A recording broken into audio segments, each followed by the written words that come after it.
Bonsoir et bienvenue sur ma chaîne. Aujourd'hui, nous avons installé une clim de 2 chevaux. Et chaque fois qu'on fait l'installation d'une clim, il y a d'autres vérifications de feu. Parmi ces vérifications de feu, il y a les vérifications de la fuite de gaz et la vérification de la pression dans le moteur. Aujourd'hui, nous allons procéder à la vérification de la pression dans le moteur. Et pour cette vérification de pression dans le moteur, nous avons besoin d'un manomètre. Vous n'avez pas besoin de tout d'un manomètre à 2 kadzang. Vous pouvez avoir un manomètre à 1 kadzang, il y a 2 sorties, il n'y a pas de problème. Bon, nous procédons à l'installation du manomètre. Nous allons prendre le tube bleu qui correspond au kadzang bleu de notre manomètre et le placer à le tube de la vanne de remplissage de notre clim. Là, notre manomètre est branché sur la vanne de basse pression. La vanne de basse pression a toujours un diamètre plus grand. Vous remarquerez ici, le diamètre est plus grand que celui-ci. C'est sur la vanne de basse pression qu'on met généralement notre manomètre. Vous allez voir à ce niveau du kadzang, l'aiguille est à presque, disons, vers 8 bars. Et à 8 bars. C'est à 8 bars juste parce que le circuit est fermé et la pression est très élevée. Bon, pour vérifier la pression du gaz, il faut démarrer d'abord la clim et l'aiguille va basculer.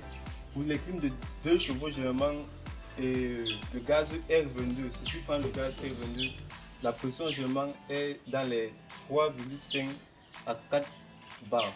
Donc c'est ça que nous devons vérifier si la pression du gaz dans cette clim est encore bonne. Pour cela, nous démarrons d'abord notre clim. Voici la clim de SAG. Ce sont les clims verticales. Climatiseur vertical. Comme je vous ai dit, pour vérifier la pression du gaz, il faut d'abord démarrer la clim. Ce qu'on va faire, dès qu'on démarre la clim, il affiche la température. Et nous allons sur le moteur dehors.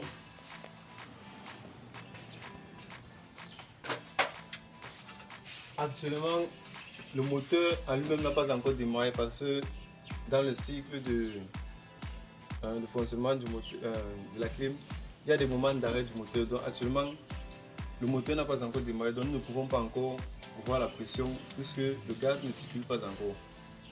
Dès que le moteur démarrera, on verra l'aiguille basculer. Actuellement, notre clim vient de démarrer et vous voyez l'aiguille n'est plus à 8 bars mais l'aiguille s'est rabattue. Quand le moteur démarre, généralement l'aiguille descend complètement et monte progressivement jusqu'à sa pression de fonctionnement maxi. Actuellement, nous sommes à 4 bars. Bon, ça veut dire que notre clim fonctionne avec une bonne pression de gaz. Et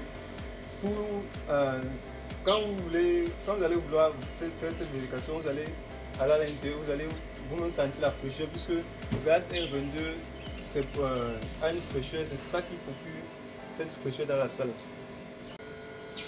Après cette vidéo, j'espère que vous pourriez faire la vérification de pression de gaz dans vos propres moteurs. Vous verrez, ce n'est pas difficile, il faut juste avoir votre manomètre et savoir comment le brancher. J'ai bien dit brancher sur le tuyau de basse pression. Pour les fuites, ici nous n'avons pas eu de fuite pendant notre branchement, donc j'espère que dans une prochaine vidéo je vous ferai vous montrer comment on vérifie les fuites dans un circuit. Merci d'avoir regardé cette vidéo et à la prochaine.